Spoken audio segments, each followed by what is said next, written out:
সাবেক জনপ্রশাসন ফরহাদ হোসেনকে গ্রেফতার করেছে র্যাব। শনিবার দিবাগত রাতে রাজধানীর ইস্কাটন এলাকা থেকে তাকে গ্রেফতার করা হয়।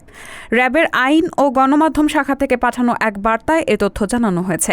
এতে বলা হয়, গত ৫ আগস্ট বৈষম্য বিরোধী ছাত্র আন্দোলন চলাকালে ছাত্র জনতার ওপর গুলিবর্ষণ ও হত্যার ঘটনায় ফরহাদ হোসেনকে গ্রেফতার করা হয়েছে।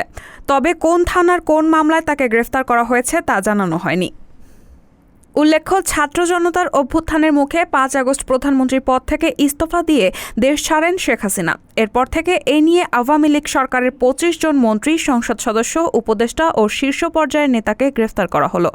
এর মধ্যে আইনমন্ত্রী আনিসুল হক, সাবেক প্রধানমন্ত্রীর বেসরকারি শিল্প ও বিনিয়োগ উপদেষ্টা সালমান এফ রহমান এবং জ্বালানি, খনিজ সম্পদ ও বিদ্যুৎ বিষয়ক উপদেষ্টা তৌফিক ইলাহি চৌধুরী রয়েছেন।